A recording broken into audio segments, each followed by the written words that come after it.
Hey everyone, this is Eddie Kalegi with Tim Moore reminding you that SportsSpeak is now powered by SeatGeek. SeatGeek is the one-stop shop for tickets to sporting events, concerts, and so much more. Use the promo code SportsSpeak at checkout for $20 off your first purchase. SeatGeek, let there be live. Now, on to the show. Hey everybody, welcome back to another edition of SportsSpeak Live, episode 176, powered by SeatGeek. Promo code SportsSpeak, all caps, one word, $20 off your first purchase. Eddie Kalegi here with you. Tim Moore, of course, whenever when Zoe's on, Tim just finds an excuse not to be here. He was coming back from Charlotte and he was busy. So it's just Zoe Alter, who's back with us today. And there's a lot to get to in Major League Baseball. That's going to be our focus of this episode. If you haven't checked out our trivia show from last week, you definitely should. It was a fun time. Shout out to Vinny and Ryan for winning the second one, and Tim was a pretty good host, so shout out to him. But the New York Mets are not a good baseball team. In fact, they might be the worst team in the league per a certain player. Let's just go there first. I went to the doubleheader on Tuesday. I got my dad tickets for his birthday, and we were like, oh, we're gonna go see the Dodgers. And I mean, we know it's going to be a loss, but it's Ohtani and Betts and everything. And then we find out, oh, it gets rained out on Monday. So we're going to get to see two games for the price of one. Hopefully the Mets can steal one of them. And we get there, and as we're walking in, we got there like third inning. Lindor hits a homer. They're up 2-0. Tyler McGill is cruising. And I'm like, okay, maybe we'll get to see a win. And then the roof caves in. Brett Beatty cannot field the ball. They had 3 double play balls in the 8th inning, and they got a total of 1 out from those 3 plays. So it's somehow they still have the lead in the 9th, and then they go to Adam Ottavino because Edwin Diaz has been unreliable. And what happens? Ottavino blows the game, and he can't field a bunt in front of him, and then the Dodgers win it in extras. Then game 2, of course, now the offense is non-existent for the Mets, and they lose again. But that was just the pregame for what will be seen yesterday, which is definitely the Mets' worst loss of the season, which is hard to say that they have a definitive worst loss when they're this bad and they've had so many bad games. But, I mean, it's 3-3 in the 8th. Edwin Diaz gets put on the IL. Pete Alonso leaves the game with an injury after getting hit on the hand. And then in the 8th inning, they give up 6 runs. And then the worst of all, Jorge Lopez gets ejected while arguing with the third base umpire for some reason, throws his glove into the crowd, leaves the game on the ejection. They have a team meeting, and then afterwards with the media, it's still not clear whether he said that he's on the worst team or he's the worst teammate, but it doesn't excuse the fact that he threw his glove into the crowd, which is a culmination of a lot of frustration and a Mets team that has no leadership right now. And if Tim was here, he was going at me about how the Yankees are going to be a disaster this year. Well, the Yankees pull Luis Gil out of nowhere, and he's got like a 1.9 ERA. Juan Soto, they trade scraps for him, and he's the best player in the league right now. I mean, there's no reason to be disappointed if you're a Yankee fan. If you're a Met fan, they've hit rock bottom for like the 3rd time this season, and it keeps getting worse. And it's just this team cannot stay away from just stupid headlines. And this whole Jorge Lopez fiasco is ridiculous. And I just know he's going to get picked up by either the Phillies or the Braves and is going to become one of the best relievers in the NL come October. That's just the way it goes. Oh, naturally, that's the way it goes. I think the only thing that's been positive for the Mets all year at one point was Reed Garrett. That's about it. Yeah, and then he gave up 5 runs the other day. So exactly. It's a curse. It's the New York curse for the Mets. I don't even know what I have to say about it. I mean, Eddie, you know I'm a ginormous Mets fan. I love to sit. I love to watch a game. Lately, I have not been watching the games, and I've been tracking them on my phone. Obviously, I'm out and about doing things. I look down. I see the start of the Dodgers game. I'm like, oh, great. Maybe we're actually going to do something. And last series, we fared a little bit. I was like, okay, disaster. This headline this morning. The whole thing is just a disaster. I don't know what the Mets are doing. At this point, Alonso's hurt. There's been all these rumors. Are they going to trade him? Are they not? They might at this point. If the Mets are so far below where they need to be, it's like what the Mets did last year with Verser and Scherlander and oh my God, I can't. Run that back Scherlander again. and Scherzer. I can't. It's oh my God. But the Mets are so crazy that I can't even keep track of the names. But it's like what the Mets did last year. Is if the Mets are not performing, they're going to trade away these big players. And Alonso, sure, he's been underperforming at times, but he's a player the Mets need to build around. And if the Mets are this bad, he's not going to want to stay. The Mets aren't going to want to keep him. They're not going to want to pay him. And it's just a matter of time before the Mets lose all these really good players if they continue to suck. Yeah, and frankly, none of these players have been that good this year at all. Like, a lot of people were talking, I was reading on Twitter this week, like, obviously every team is required to have an all-star. Who do you even give it to on the Mets this year? I mean, nobody in the bullpen is all-star caliber. Lindor is hitting sub 200. Alonso has been hit or miss, and now he's hurt. And I mean, the rotation, is Luis Severino the best player on this team right now, which is insane. It's really bad. And, the Pete Alonso situation is just so frustrating because he's been there for 5 years. And the reports are that he's in line with them in terms of money on that deal as of before the regular season. It's just the number of years. Give him 2 extra years. What's the big deal? It's What is the big unbelievable. deal? This is supposed to be Steve Cohen, who came in here and was going to spend all this money all the time, and now he's not doing anything, and you're signing Sean Manaea and Adrian Hauser to be in your starting rotation. It's ridiculous. And something that really, really irked me when I was at the game, I don't know if you've been to a game yet this season. If you haven't, then you've been Not yet. thankfully. Yes. So when you used to walk in and there's like the rotunda and they have the museum on the right side. Yeah. The museum is no longer there because we went down there to go see the museum and it's just a big team store. And then me and my dad were Fantastic. like, where's the museum? So we go up the escalator. They just have like the plaques for like the Mets Hall of Fame on the No. concourse. It's next to hot dog stands. No. It's like celebrate the history here. And then I'm like, all right, so where's the museum now? Back by the wiffle ball field in some like back corner in center field is this little room. And they have some stuff from 86. They have some stuff from the first couple years. They have the 2 World Series trophies, and that's it. And for a team that cares so much about, recent history and recency bias in history, there is not a single reference to Mike Piazza in the entire Met Hall of Fame. The only thing that's from post 1986, there's 2 of them. There's an apple from when they hosted the All-Star game in 2013, and there's a growth chart with David Wright, Mr. Met, and Yogi Berra. And that is it. There's nothing from after 1986. They made it to 2 World Series since then, and there's no reference to it. Steve Cohen is killing the history of this team, and it's ridiculous to see the museum, which used to be right at the front for 15 years in that building, stowed away in some back corner that's forgotten about, and nobody even knows that it's there, and that half the team's history is just wiped away. I used to love to go see the jersey that Bartolo Colon wore when he hit his home run. I loved seeing the stuff from DeGrom and from David Wright and from Piazza. And even the 1969 team that won the World Series, there's like nothing there besides the trophy. The room is so small. Like, it's ridiculous. And it really makes me doubt Steve Cohen's leadership here. Same. And that's crazy to know. Now I don't want to go to a game anymore. I'm sad. That was the thing I was most excited to do when I got home and because I'm still at school and now I don't want to go. But it's so interesting because if Cohen's philosophy is, okay, let's not worry about the past, let's just focus on the future, then do something about the future. Sign Alonso, do something. He's just letting the team go into free fall and nothing's happening. Right now, the Mets are in full free fall. They are just falling out of the sky. They have fallen from near, at least in the top half of the power rankings at the start of the year, to literally bottom 5. The Mets are so bad right now, they're nearly unwatchable. In the point where even when they're winning, it's like how I used to feel about the Lions. It's even when the Mets are winning, I'm like, oh, how are they going to blow this? How are they going to lose? It's the same feeling. It's that sinking feeling where even after I see Alonso hit a home run, I'm like, okay, who's going to strike out the next 3 times? It's the same feeling if the Mets don't have consistency, they don't have anything going. And sure, they'll have stretches where, oh, they look good for a second and they get everyone's hopes up and then they suck again. It's not fair. It sucks. Cohen hasn't done anything. And I get that last year he put so much money into the team. I understand. The Mets had the highest cap. They did everything. He paid the luxury tax. But he can't just do a 180. Right? You still need some money. I get that maybe spending the most money in the league wasn't working for you. And the Dodgers have the most money and they're not number 1 in rankings. I get it, but they're still a good team. And the Mets were still somewhat, at least a little bit competitive, at least more than they are now. So he doesn't have to be spending the most amount of money in the league, but he still needs to be putting money out there. And like you said, signing Manaea and signing these other people, that's not going to cut it. That's not doing enough. You're in front of a New York audience. You're competing against the Yankees all the time to see. The Yankees have been bringing in more and more people. They brought in Soto. They bring in everyone else. The Mets have done nothing. And if Alonso's lined up on money, just pay him. Just pay him. What is the deal if you have him for 9 years versus 11 years? I don't understand why that's such a big deal. The Mets are going to look completely different. At this rate, Cohen might not even be the owner in 11 years. Who cares? Sign the man, pay him, and let the team build, because no one's going to want to come to an organization that looks like it's falling apart. And right now, the only thing that the Mets are saying, the only message they're sending to the whole league is that we don't know what we're doing and we have a crappy organization. And they need to fix that because it starts from management and you build from the bottom up. And right now there is no building. There are just floating pieces that don't know how to work together.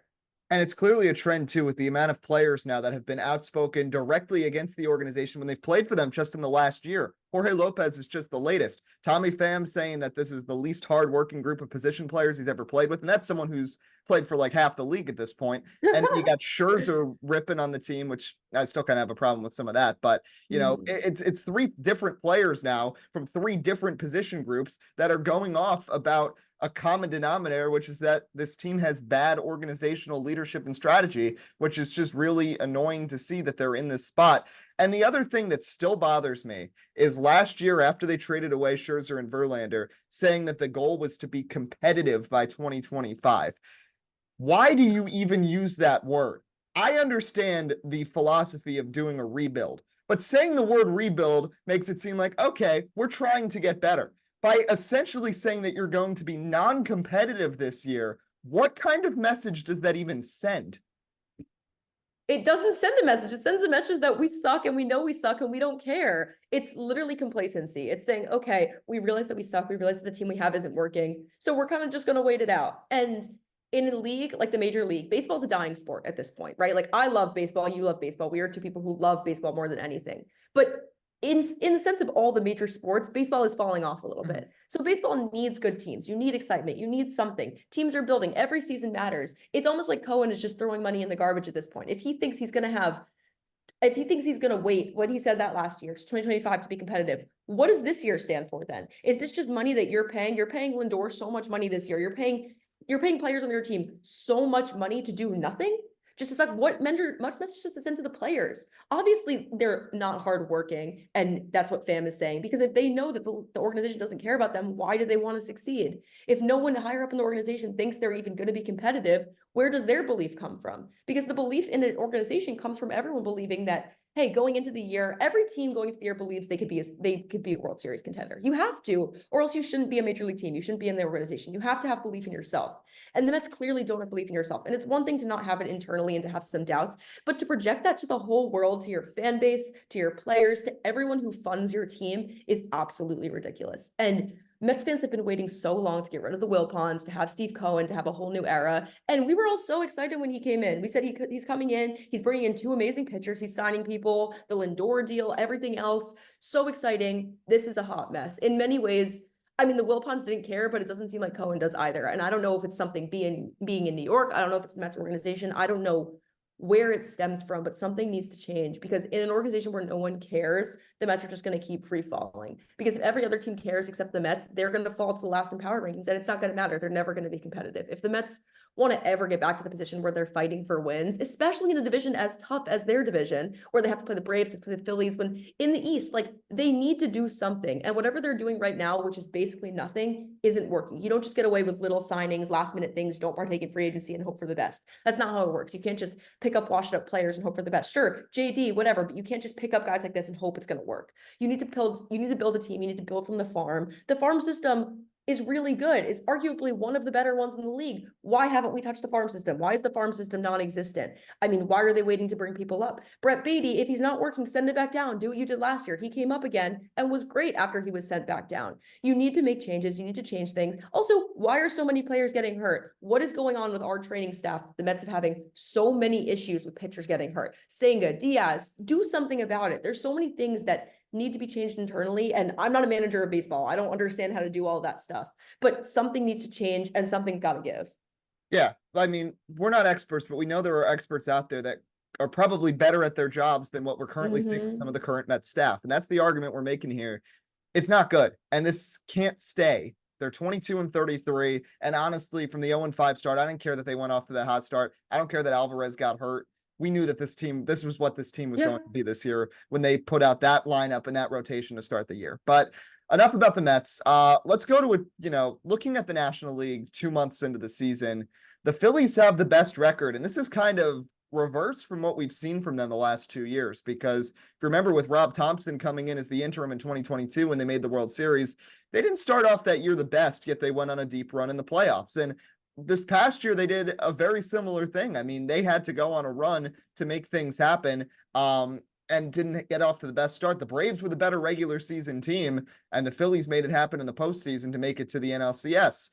This year, it's the complete reverse. The Braves are the team now that haven't looked as good in the regular season. Obviously, losing Acuna is killer, but So bad. that team is so deep still. And the Phillies have gotten off to this hot start, have a great lineup, but they're definitely going to need more in pitching, especially in the bullpen, if they want to make a run for it.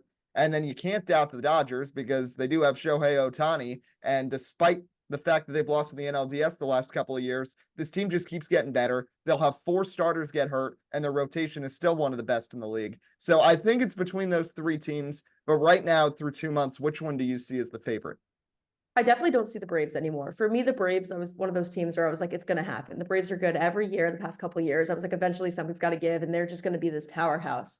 After Acuna gets hurt, I get that the Braves are a deep team. I get they have other people, but Acuna's the center of that team. He runs that team. He is that engine. Without that engine, it's not going to be the same. You can't compete against a Dodgers team or a Phillies. Like, you just can't.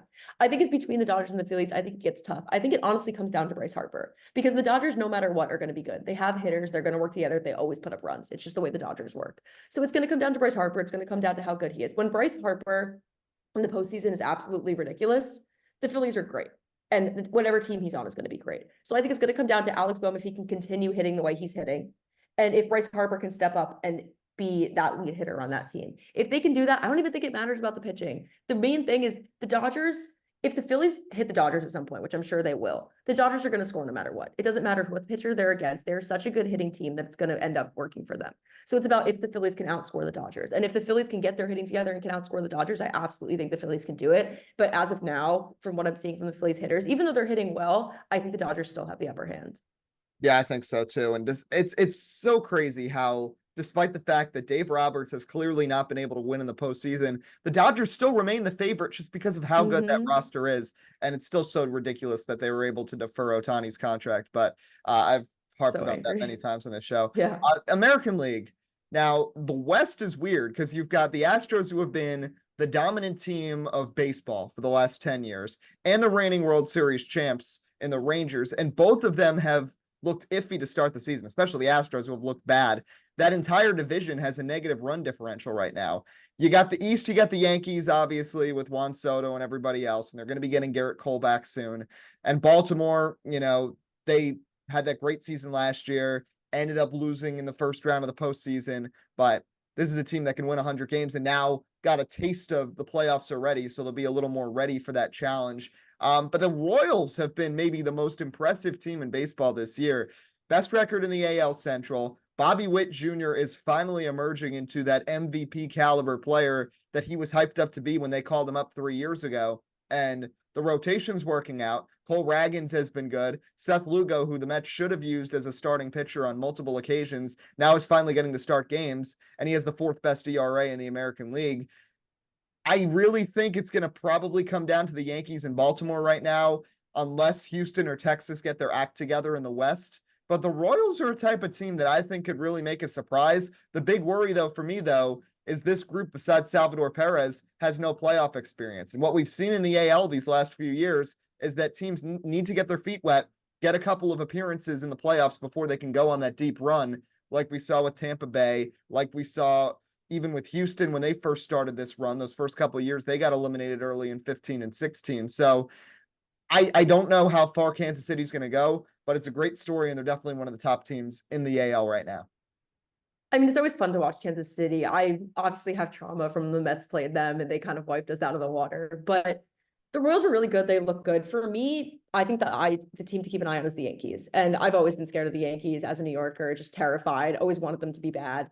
I think the entire AL comes down to whether the Yankees self-implode. No one's going to beat the Yankees. It just depends if they beat themselves. Another team's not going to rise up and be better than them. It's going to be if the Yankees get hurt. It's going to be if they just decide to suck. It's going to come down to what happens internally within that team. If the Yankees can keep their team together and avoid injuries and not go into some kind of insane slump with all their hitters, I think the Yankees have the AL locked up. But I think it honestly comes down to that. The Orioles are really good, but as you mentioned, I don't know if they have enough playoff experience. Adley can't lead them through everything, even though he's great. The Guardians, I think, are scary, but I don't think they're as scary as anyone else. And if the Astros can sneak their way into the playoffs, I think they're always terrifying in the playoffs. It doesn't matter. There's just something that comes out of Altuve that we all see in the playoffs that I've never seen from anyone else before. And they, in my mind, if the Yankees are playing their best baseball, are probably the only team that could take down the Yankees, just because the Yankees seem to not be able to figure out a way to beat them. Yeah, but they have in the regular season. They beat them 6-7 to start the year, but obviously the Regular playoffs season are doesn't different. count. No, It I depends on know, the playoffs. I know. But I think the real thing with the Yankees, you mentioned self-implosion. I think a lot of that is health too, because I mean, Garrett Mhm. Cole's been out, but besides that, they've been really healthy. Every single year, usually by this point, either Aaron Judge or Giancarlo Stanton is on the injured list, and that hasn't happened. Juan Tim would be Soto is one of freaking out right now. He'd be knocking on wood like a crazy person. yes.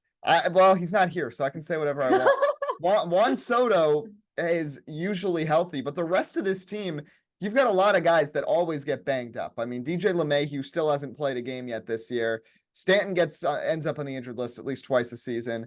Aaron Judge still doesn't look 100% right after he slammed into the door at Dodger Stadium last year.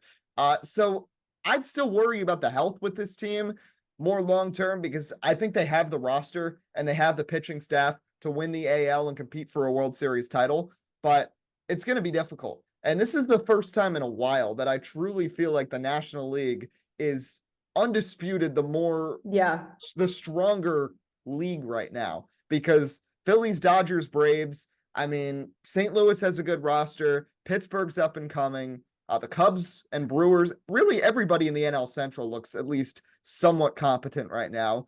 In the West, you still got the Padres, who have one of the most loaded rosters in the league. The Giants made a lot of good moves in the offseason, and besides Blake Snell, they're all paying off. And we aren't even talking about the Diamondbacks, who are the team that made it to the World Series last year. So the NL to me is way more stacked than the AL, which makes the path for the Yankees easier. But given both their injury history and, as you said, their history to self-implode, I don't know how easy that path is going to be for them, especially when we get later into the year. But right now, they look like the class of the American League. I want to transition to two other things, Zoe, before we go. I want to touch NFL briefly because you're our resident Lions fan. Oh, yeah. The schedule came out for Detroit. I don't think it's too difficult, but it's certainly not easy necessarily. Me and Tim are going to talk about the Eagles and Giants in another episode, but the Lions, after a year that was so impressive, but Dan Campbell kind of threw things away to me in the NFC Championship game by getting a little too aggressive and deciding not to kick because I guess kicking is not in his philosophy. But, you know, good effort all year, had the lead on the Niners, but, you know, disappointing because we don't know if they're going to be able to get back to that, but we'll see. Hey, kicking is for losers, okay? Kicking is the old NFL. We don't need that anymore. The Lions are losers and they didn't kick.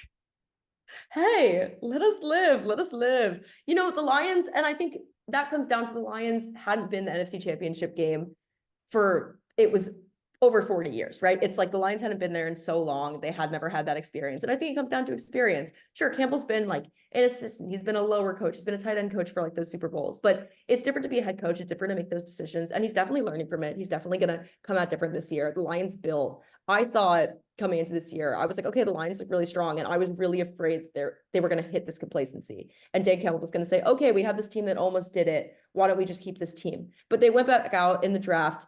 Terrion Arnold, I actually think I may have to get his jersey like right now. As soon as it gets released, like it comes back in stock, I'm getting it because I'm obsessed with him.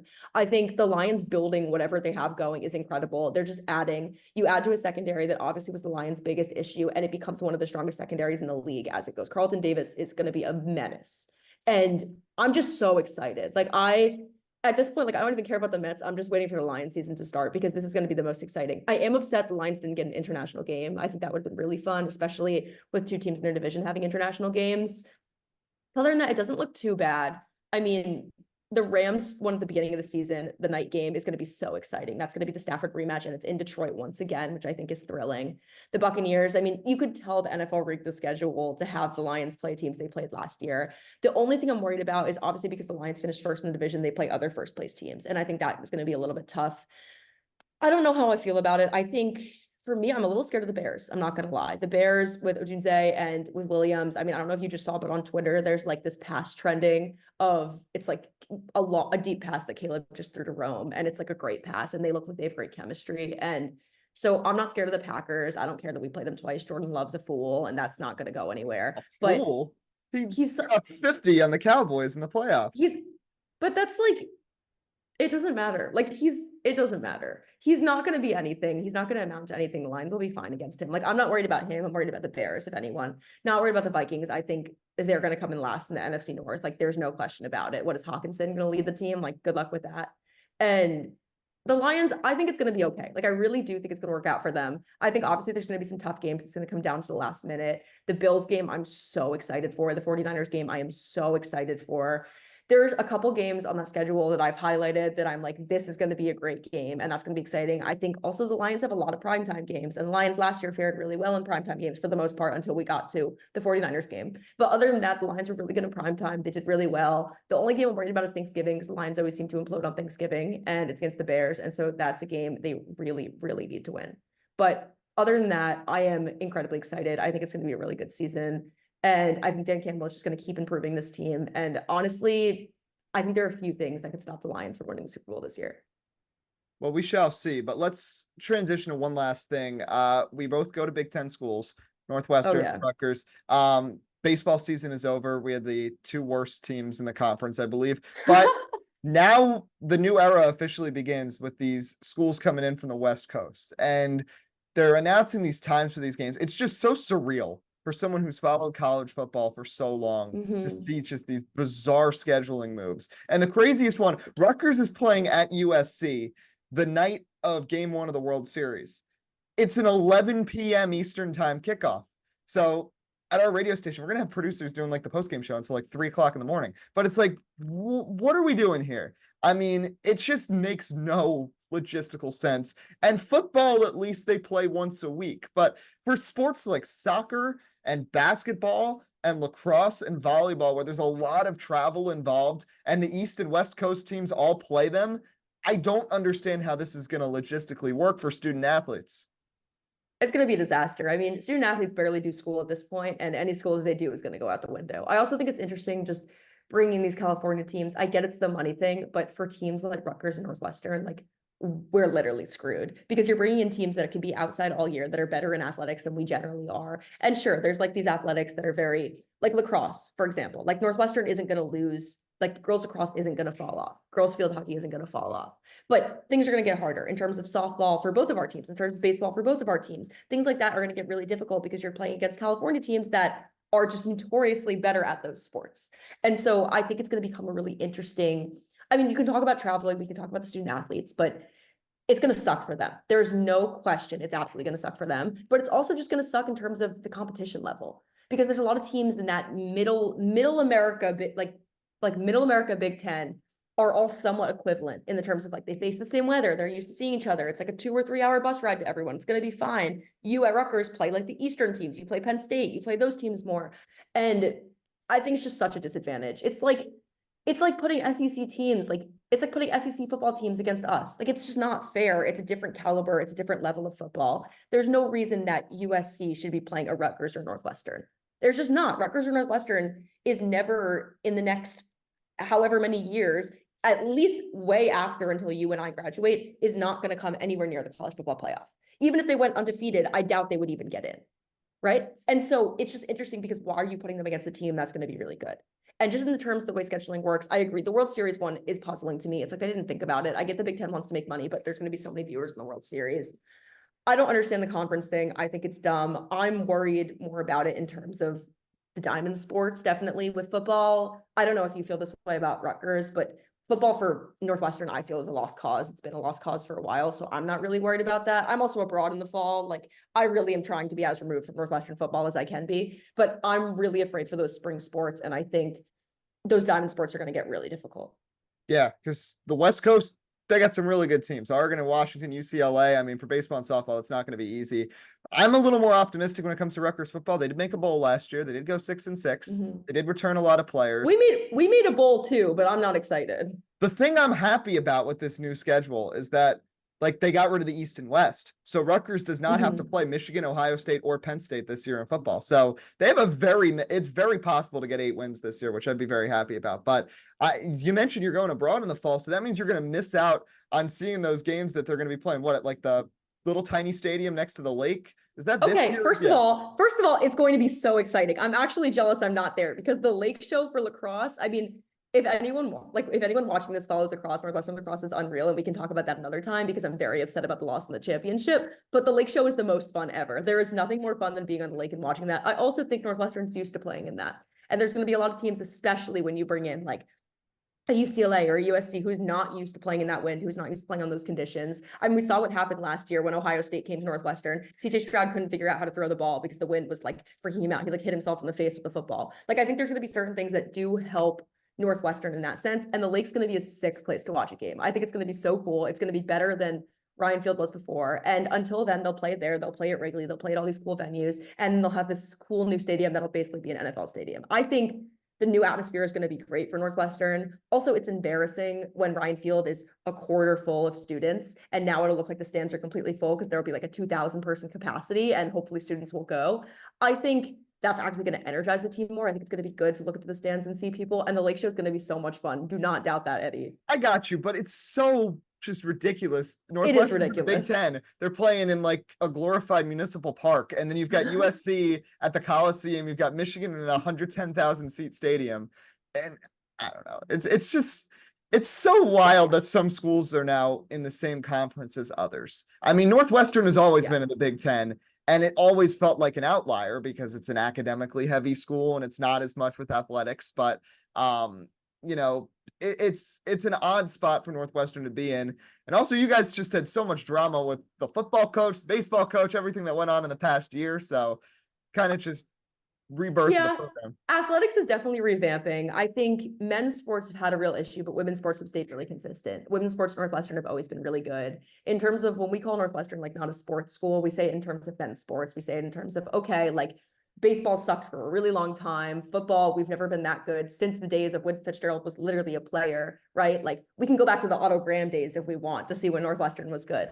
But in terms of women's sports, we are like Northwestern is absolutely a powerhouse. Northwestern is unbelievable. And I think there is something to be said about there is definitely excitement among Northwestern and among women athletes who are very excited to be playing and to be getting put on the bigger stage because women athletics are of the future right now. I mean, we see the WNBA blossoming. We saw Caitlin Clark and everything that's happening right now with lacrosse. Izzy Skane is taking over the entire world. Like women's athletics, especially college athletics, are definitely the future of where conferences are going, especially the Big Ten. And so I think leaning into that with women from USC, I mean, USC has a storied history of track and field athletes that are unbelievable, that are all women. And so I think Northwestern is really going to lean into their women's athletics. And I think especially in the past year, as we have seen things come out about Northwestern athletics, it's been a lot on the male side and women's athletics have been more highlighted. And I think that's really big and that's going to continue to be big. So in terms of those sports, like I mentioned, in terms of field hockey, in terms of lacrosse, I am really excited for some of those Western schools to start coming into Northwestern and playing because I'm not afraid of them. I know and I have full confidence that Northwestern women will prevail. When it comes to men's sports, however, that's where we start to get a little terrified. Yeah, well, we'll see how it goes. I mean, and it's still not as crazy to me as the ACC. The fact that the ACC is ridiculous. It's Stanford, Syracuse, and SMU are now in the same conference. It's shaped like a W. It's like the Stanford one almost makes sense because I feel like it's kind of these schools, like you put it with Duke, you put it with whatever, like these academic schools that also have really good sports. And that makes sense to me. Like I know Stanford's across the country and couldn't be further away, but when I think of Duke, I kind of put Stanford in that same category. But when we bring a school like SMU into there, I am mind blown. I don't understand how that works. The whole idea of it just doesn't make sense. It doesn't really fit with the same narrative. I mean, Stanford, Duke, they kind of follow the same sports. SMU is going to come in there and wreak havoc. And I'm kind of excited for it. I'm not going to lie, but looking at the new ACC, it just looks bizarre. Like when I think of the ACC, I think of Syracuse, I think of Duke, as we were mentioning, I think of BC, like it's just going to be a completely different atmosphere. And I am so excited to see what happens when like SMU pulls up to Syracuse. Like what happens then? Because that's going to be unreal. But it's like all the schools you just mentioned too.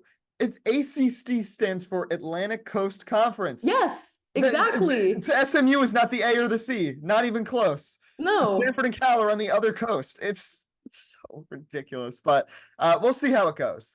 Should be a fun year of college athletics, and that'll do it for episode 176 of Sports Speak Live. Thanks again to Zoe Alter for joining us. Stay tuned for next week. We'll probably be talking NBA Finals and Stanley Cup Finals, so wait for that. We'll catch you next week. I'm Eddie Kalegi signing off here from Sports Speak Live. Enjoy the weekend. We'll talk to you next week.